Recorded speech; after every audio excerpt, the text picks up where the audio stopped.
All right, all right. So here's the list of movies I've been watching. I Can Only Imagine. That was last night. That one got me. Bone Tomahawk. That was good. Yeah, And then I that watched one. The Highwayman yesterday. That was also good. My All American. That one got me. But I also know a little bit about the story already, being a Longhorns fan. And then Hillbilly Elegy, about Trump's vice president pick. It's a book he wrote about his life, and then they made a movie. And Oh, this is before he became a senator. He's a senator of Ohio, and now he's Trump's running mate. And that movie made me cry like 5 times. Like that one got me. And then The Hill, that one was rough. And then, yeah, the new Axel Foley. Um, yeah, I haven't watched Netflix really in a while, but yeah, the new Beverly Hills Cop. And then tonight, there's a couple other movies we're gonna watch that are probably gonna be tearjerkers. So, yeah, I've been on like this like tearjerker kick on accident, and then Bone Tomahawk in the middle of all that. you got things that'll make you cry and stuff. Yeah, and then just make you really happy, really warm and inside. then Then, freak you out. bam, Indian taking man's wife. He going to go save her with a broken leg and traveling, what, 5 days journey in 3 days? I would think it was from where they needed to when they lost the horses. It was still 2 days walk. Yeah.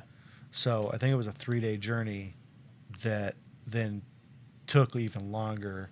Or maybe it was supposed to be a 2-day journey by horse. No, it was supposed to be a 3-day journey Yeah. with the horses because And by the time they lost the horses, which I think was the second night they were out, they lost the horses. And Yep. then it took 2 days to finish the last day's ride. yeah.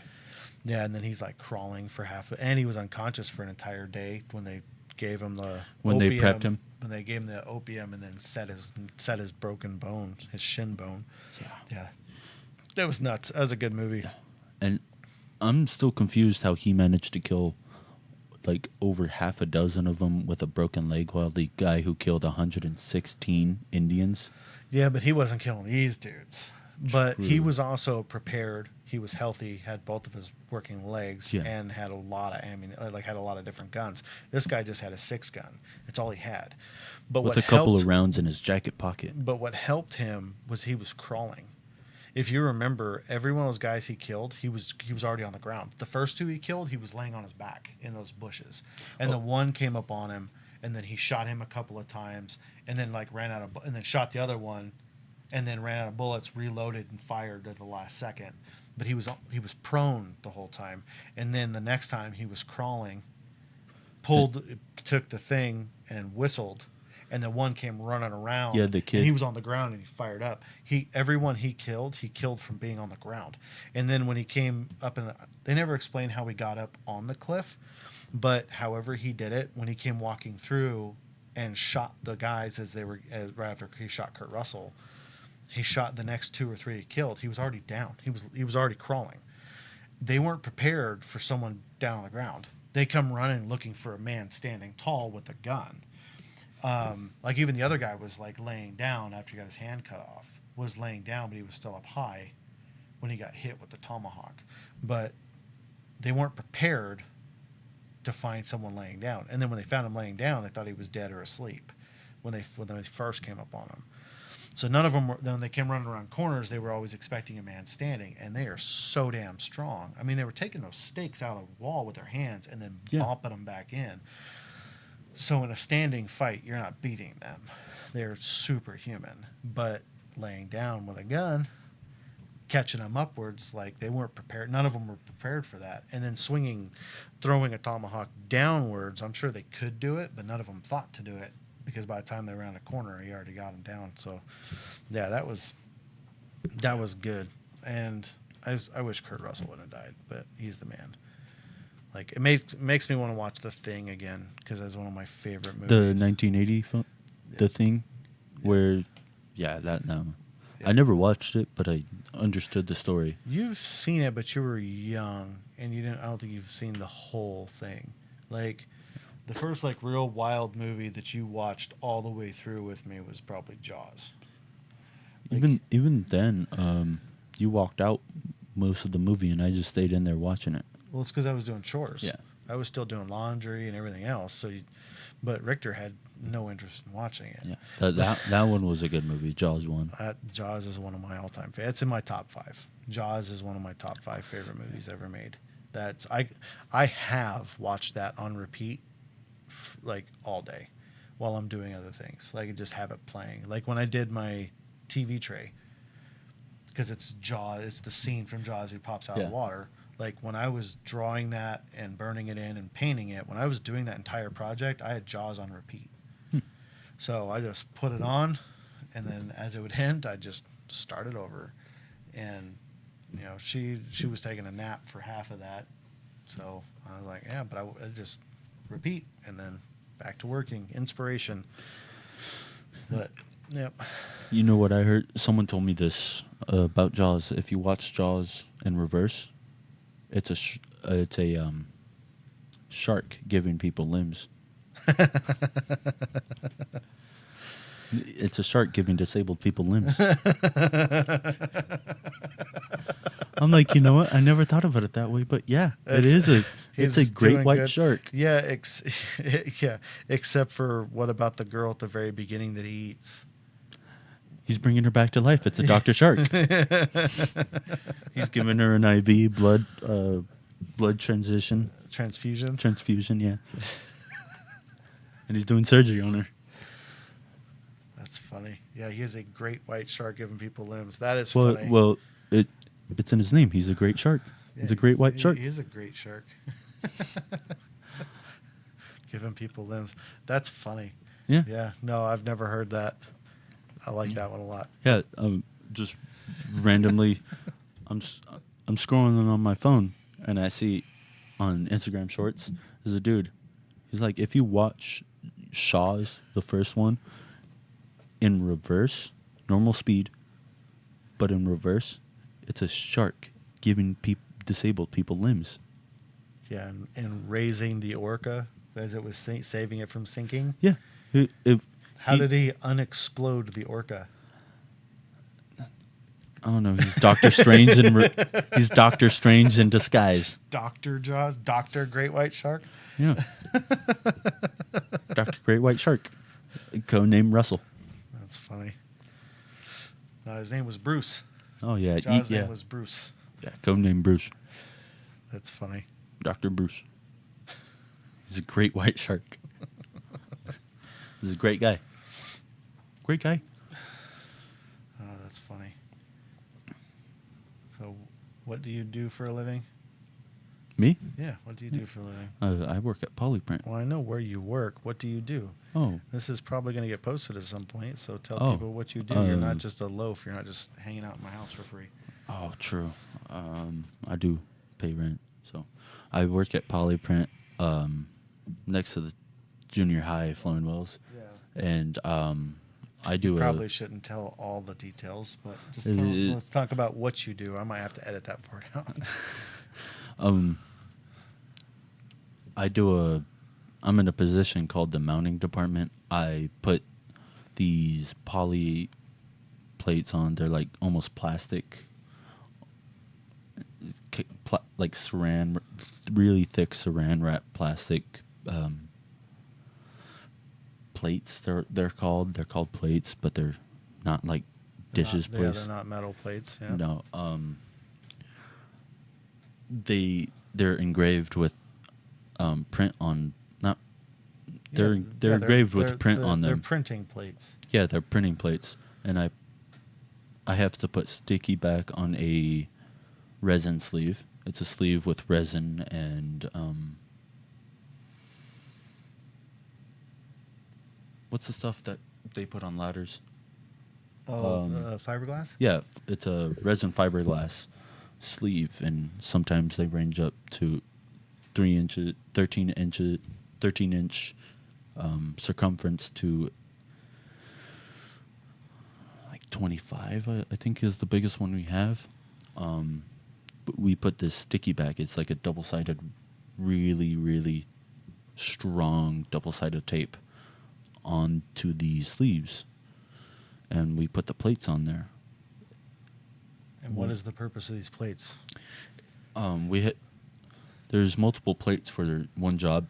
It can range up one plate to like 9, 10, and with all the sleeves combined, it'll make labels like purified water labels. Like I'm trying to think of one we did recently. We do like you guys do like Haribo gummy bear packets. Yeah, you So probably you do know this. So you create what I know exactly what you do. No, I've known about that building no, almost as long as you've been alive. But I do favorite day Circle K jelly beans, gummy Okay. sharks, and all that. Purified water, yeah, all the Walmart and Family Dollar. all And the all water that. bottles, the 16.9 ounce water bottles, the Yeah. little band around the bottle. Your company prints. Yeah. You do. Yeah, what's it? How's Ron always put it? Flexible printing or something like that. Something like that. Plastic printing. But yeah, you work at a company that prints food packaging. Yeah. And you've worked now a few different machines. You've made bags, and you've done lamination to laminate what's been printed to the backing. Yep. Yeah, it's cool stuff. It's like a newspaper plant, except for printing food labels, Huh. plastic food packaging labels. Yep. Yeah, so And I do have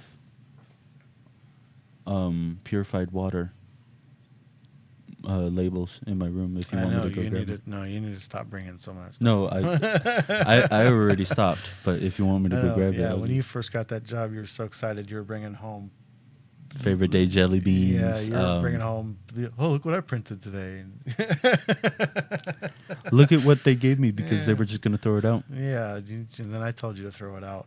Yeah, it's cool stuff, but it was cool to see you excited Yeah. to be doing something neat. But most people don't even know how that stuff is made. Yeah. Yeah, and you now understand how all of it's made. And whenever I'm hanging out with my buddy Elliot, I'd be like, "Hey, I made that bag. I did this yesterday." I'm like, we were at the Circle K, and I'm like, "I made that bag. I made that one, that one, that one, and that one." It's a cool feeling, huh? Yeah. That's why when I drive by some buildings, I'm like, I built that building. Like that Yeah. building has power because I was an electrician on it. Or I drive by schools and be like, hey, that school has air conditioning because I did it. And and your grandfather can say that the U of A has air conditioning because he did it.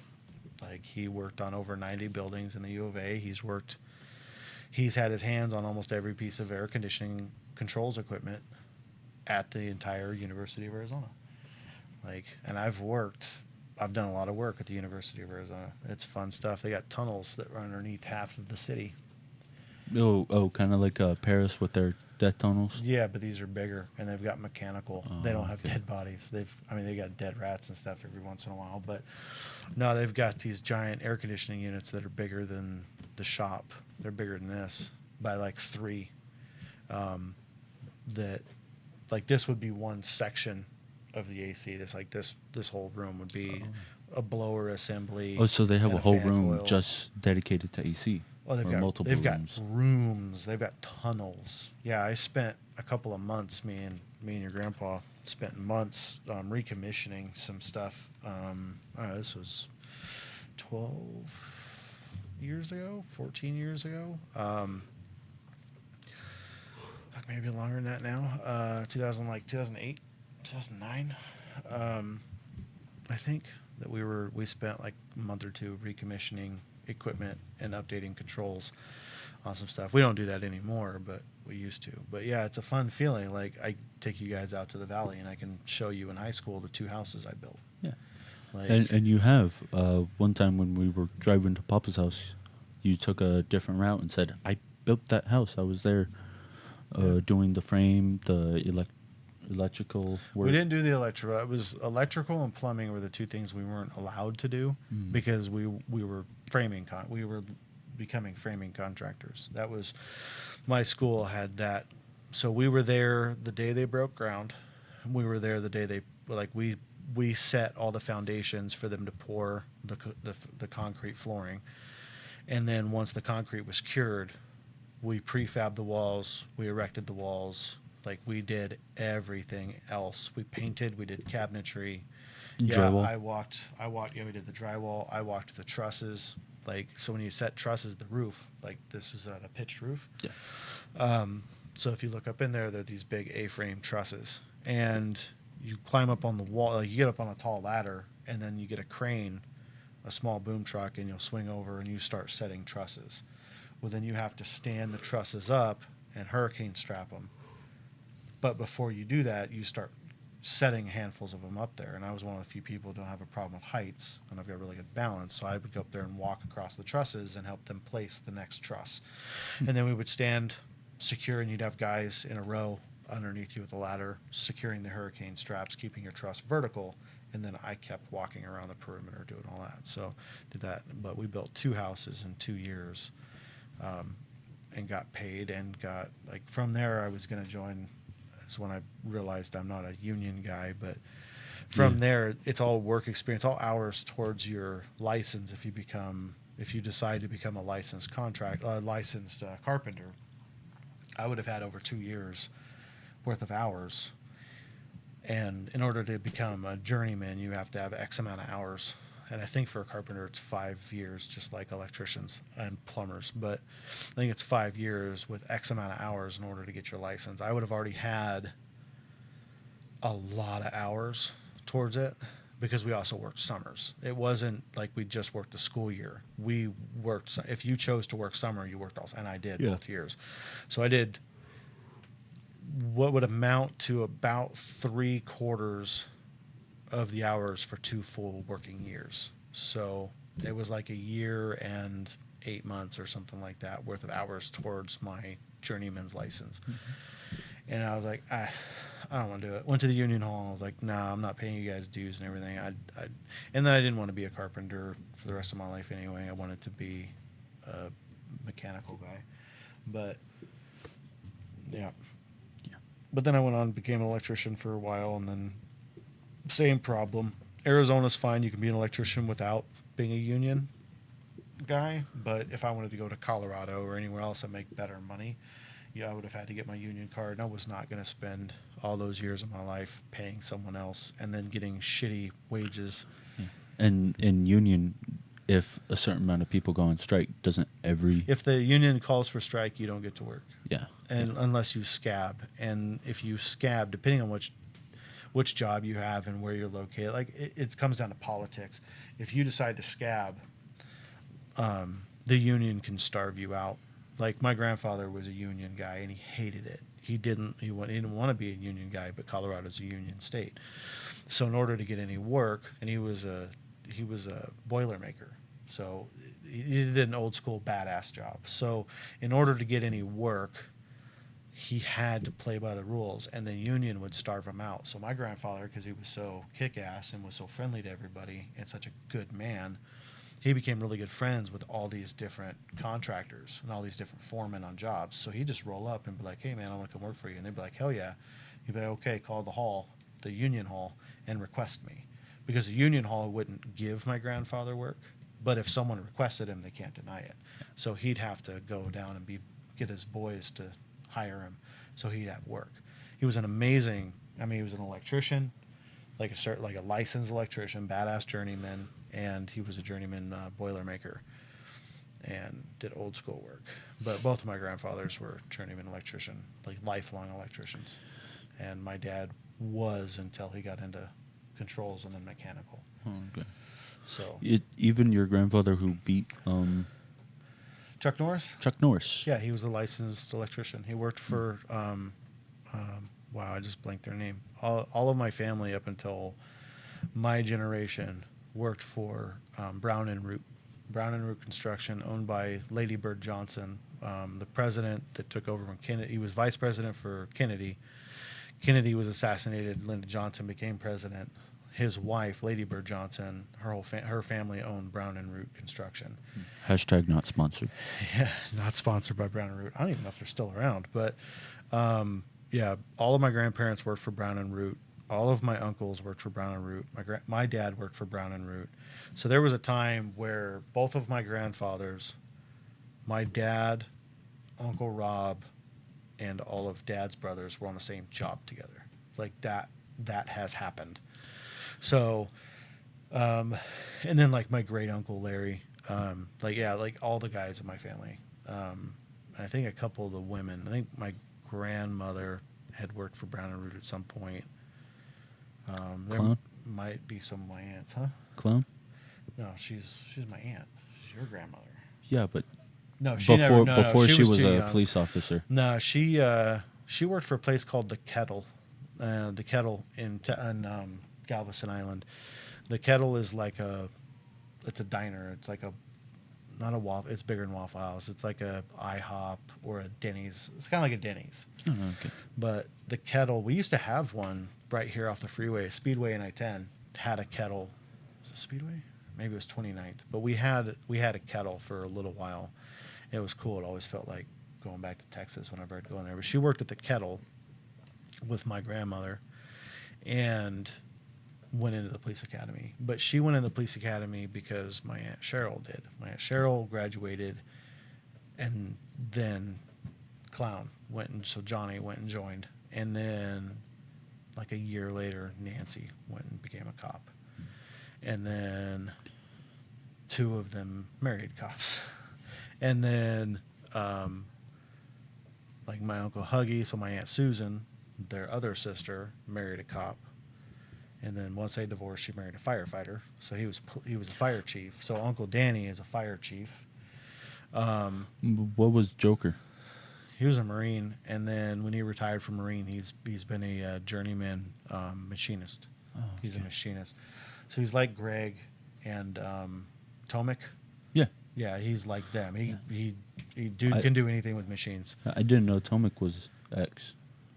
No, Tomic wasn't military. I'm just saying Oh. Tomic's a machinist. Oh, okay. No, Joker was a jarhead, and then once he got out, because he's an intelligent man and a hard worker, when he got out, I think he'd already done some machine work before he joined, but and I don't remember. I was talking to him about his MOS when they were here last, but I don't remember what he did when he was in the Marines. He doesn't really talk about it, and he'll talk about it if I ask him to, but he's not one of those Marines that just talk about the Marines all the damn time. Yeah. Like, I didn't know he was in the Marines for a long time. And then one day I said something, and he was like, "Yeah, I was Marine." I was like, "Oh shit, all right, explains a lot." Jarhead, and he's Crane eater. yeah. What's your favorite color? What's your favorite flavor? Yeah, crayon. What's your favorite color? I don't know, whichever one tastes best. Yeah. Yeah, I saved the red he's- ones because they taste like cherries. Yeah, I like the blue raspberry crayons. Yeah, he likes scented markers too. They taste pretty good. They just dye his tongue blue. Oh, yeah. Yeah, he was a jarhead. But no, Johnny was just a worker. She wanted to be an artist. She wanted to be an athlete. But she broke her leg when I was a kid, so that kind of threw off her athletic game. But no, she was a cop for 14 years and just got sick of the politics and was like, I'm fucking out. Cheryl was a cop for 19 years and then moved back. Were they cops when the underground was a thing? You know, Ice Cube, 50 Cent. Let's see. You talking about NWA? Yeah, that. NWA was 87? Or was it the 90s? Now I'm trying to remember. It's been so long since I've even thought about it. It's late 80s, early 90s? I feel stupid. I'm sure if I post this video, everyone's going to ruthlessly mock me. I'm pretty sure it was really care. 1990. NWA. Let's see. 19 NWA. 1996. No, it was earlier than that. Yeah, 88. Yeah. All right, cool. Yeah, I was like fucking late 80s, straight out of Compton. 88. Dope Man, 87. Fuck yeah. Fuck you, Internet. I was really close. No, they weren't cops. No. They became cops in the 90s. Let's see. It was 94. We moved to the Valley. 96. 95, 96 is when Johnny graduated law from the police academy. And so it was like 93 or 94 when Aunt Cheryl was. Somewhere I still have the graduation pamphlet from Galveston Island Police Academy when Johnny graduated, because we were there at her graduation when she graduated. So I still have the little flyer somewhere. It exists. I still have it, with her class information and every student that graduated and stuff. And I was there. I mean, I was living there at the time when she was going through the academy, helping her study and stuff. And then I was living there when Nancy was going through the academy too. I wasn't there when Cheryl. I might have been there, but I probably wasn't really as aware of it because they didn't. She lived in a different house, so and I didn't see her as often. But I think I was there when she was graduating. I remember when she graduated. I just wasn't in Texas when she did. But yeah, so 3 sisters of 4 all became cops. One's in nursing, but she married a cop, and then yeah, Cheryl has been married to just one cop. Her first husband was, I love him, but he was not anybody worth talking about. He's a con. He's an ex-con. He's a drug dealer. Her first husband was a drug dealer. Second husband was a piece of shit cop. And I don't mean all cops are a piece of shit, but he's one. Was he a racist? No, he's a Hispanic dude named Maldonado. Paul Maldonado. Look him up. Got caught fucking an underage woman in the back of his squad car. Oh, wow. Yeah, I think she was 16 or 17. Jeez. Yeah, on duty. Tiki Island, Texas. So my aunt was the lieutenant of Tiki Island Police, which is fucking high. You've got lieutenant and then captain. Her husband was sergeant. So he was under her. Sergeant's lower than lieutenant. So she divorced his ass, moved back here, and I think it was after she moved back here. She was living with us at the time. You remember Fat Boy?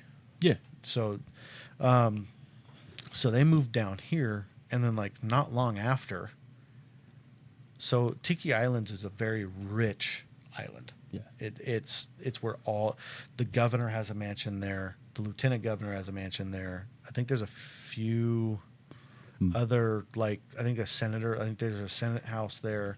Like there's a whole bunch of mob bosses own islands. The people who at the time, I don't know if it's still the same person, but one of the people who owned Anheuser-Busch, or just Anheuser-Busch as a company, someone there from Anheuser-Busch has a house there. So Budweiser. Yeah. They've got a pool with the Budweiser logo, the Anheuser-Busch logo under it. Yeah, that logo. Well, that's, yeah. Well, roughly. So the guy who has the patent to Velcro and drywall owns a house there. It's the same guy. Or at the time, the same guy held both patents. For Velcro and drywall. Has a house there. Like Velcro. Yeah. Oh. So yeah, it's super rich. Like I've been in the governor's mansion there. It's fucking gnarly. Like we were there for 4th of July, and they were doing it. No, it wasn't 4th of July. It was for Christmas. We were there for Christmas, and we were hanging out with my aunt, and she happened to stop by the governor, and she introduced us. So it was the governor of Texas. So you were just tight with the governor of Texas? Walked around his house. Well, the governor mansion anyway, like, or lieutenant governor, whatever he was. He was high up. And I was 15. Jeez. And we got to walk around his mansion, and he invited us to stay, and we're like, no, we're not black tie ready. Like it was a nice party, but we got to tour the house. Like we're from Texas, we're not black suit ready, black tie ready. Like but they're wealthy Texans. But I used to do ride-alongs with her on that island because I was going to become a cop. So I was doing ride-alongs, and the people there are very rich. Everyone there owns Corvettes. Everyone there has a house on the water, and they're stilted because it's the Gulf Coast. So storms come through every year. I mean, they're getting hammered with storms right now. Yeah, like a whole bunch of hurricanes. So like the house I grew up in is 2 stories high, but it's only a single-story house. Oh, was and it under it is a big garage? Oh, like what they had in that one movie that got flooded. I can't remember what the movie was. Well, most of that part of the country, Louisiana, all that, most of your houses are up on stilts. This one Oh, wasn't really on it stilts. wasn't a movie. It was a documentary about hurricanes and stuff. Yeah, no, there's everywhere in the Gulf Coast you're gonna find you'll find single wide trailers like mobile homes, 2 stories tall because they're up on stilts, and then people like park their cars under their house and stuff. But this, it was a house. It was a house built in like the late 1800s.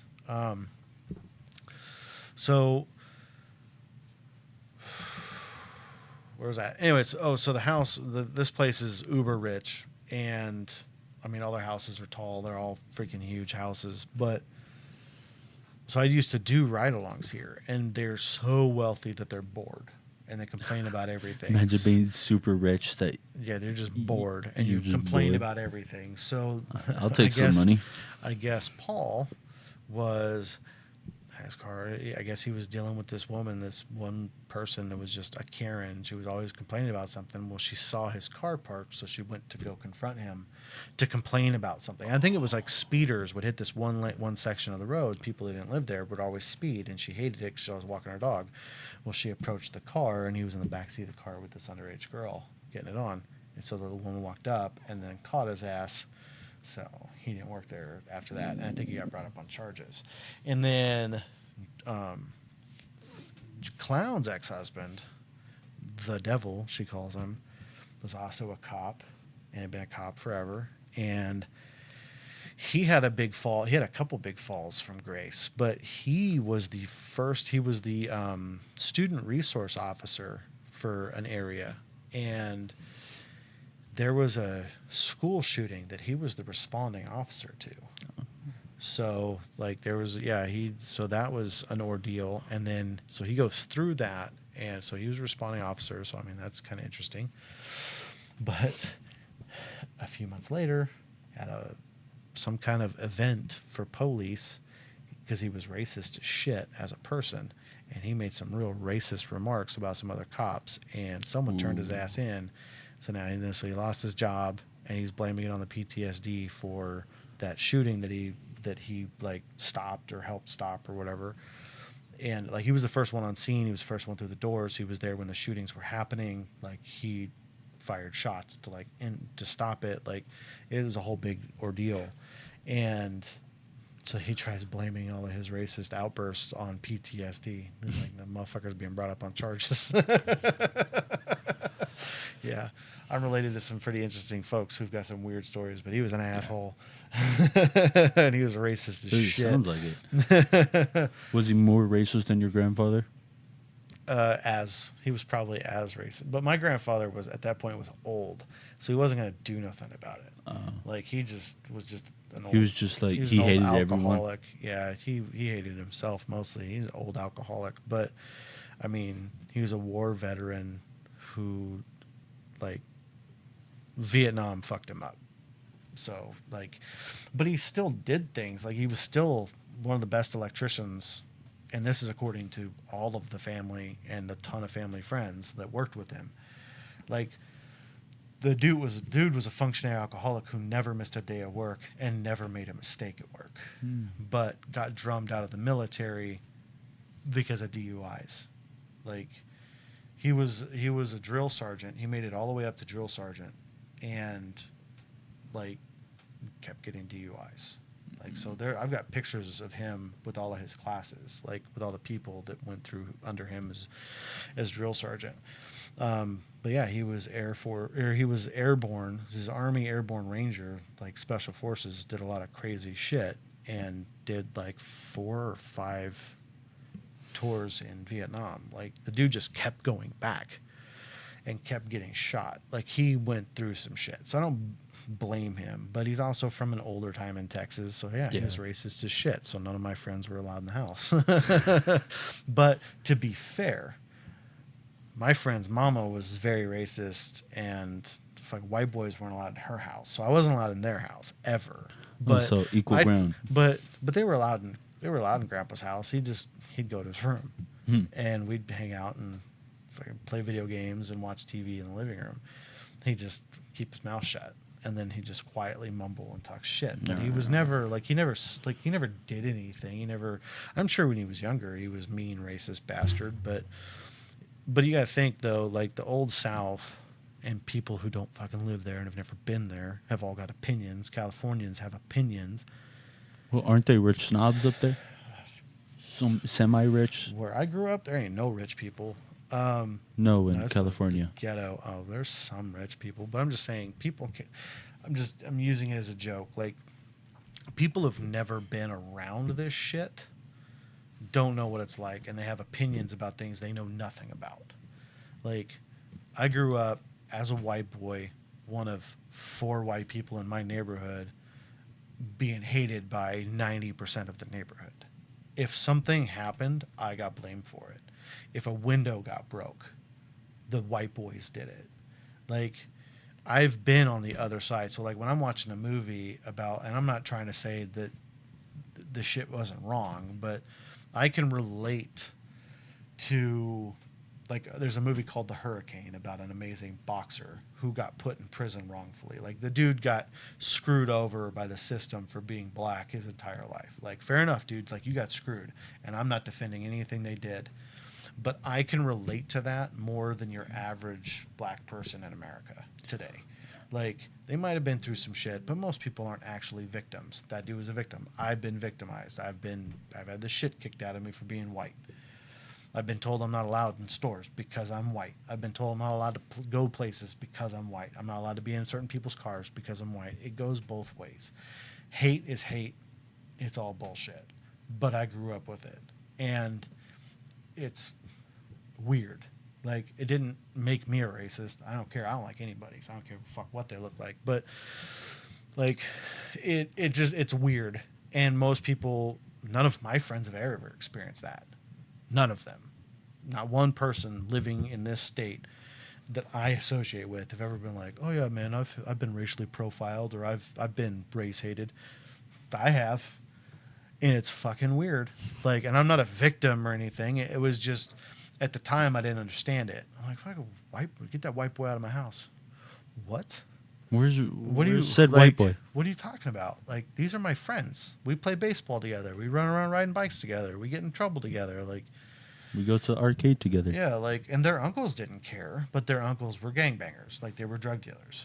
And, you know, a lot of people in that neighborhood were drug dealers and gangbangers. Like, I grew up around Crips. I grew up around a lot of shootouts, drive-bys. Neighborhood dope man rode a tricycle with a basket on the back, and all of his dope. Yeah, that was the neighborhood dope man. Rode around with his old school little tricycle. Instead of the neighborhood ice cream trucks playing that doo doo. Yeah, no, and that was the joke. Like, we didn't really have an ice cream man very often. Like, one didn't really roll through our neighborhood all that often, but dope man rolled through every day, and that dude just bombed around. And one of my buddies, it was Marcus, Jamal, and Ezekiel. You know, I don't know if you guys ever find this, but what's up, buddy? Their uncle, it was their uncle or their cousin. I think it was their uncle. Would like, what's up, dope man? Like, go out there and say hi to him every time he rolled by. What's up, dope man? And then he just kind of like nod and keep going. And I was like, what the hell's a dope man? What the hell's dope man? So I had to ask my Aunt Johnny. I'm like, what the hell's dope man? And she was going through the police academy, and she was like, oh, it's a drug dealer. I was like, drugs? And then she like had to like explain drugs to me, and I was like, oh, okay. She's like, yeah, don't talk to him, don't hang out with him. I was like, okay, fair enough. He never tries to talk to me. Don't so, take any cookies or gummies from him. Don't take any of that. No, that wasn't really a thing back then. It was just dope. But then it was, what was even funnier is when she became a cop and had her patrol car parked out front when she lived there. No one ever screwed with her. Like, it wasn't an issue. And then when she moved out, that's when my Aunt Cheryl took over the house, and by that point she was a cop. She was a cop for a different city. So now, because Johnny worked for, she was a sheriff. She was a sheriff deputy. And then my Aunt Cheryl was a local PD. And had her squad car there. And I asked her, like, as I got older and understood the world better, I'm like, your car doesn't ever get screwed with us? She's like, no. She goes, everyone here knows I'm a cop, and no one gives a shit. She's like, I'm not messing with them. This is where I live. I'm not over here trying to arrest people next door. Yeah. Like, I'm trying to be left the hell alone. Like, and it was peaceful. Like, there was never an issue. And Dope Man really fascinating. Cool. Well, yeah, Dope Man. I think he stopped cruising once the cars started showing up there. But yeah, neighborhood Dope Man, dude. He just roll right on by. Yeah, I grew up in ghetto, like the ghetto.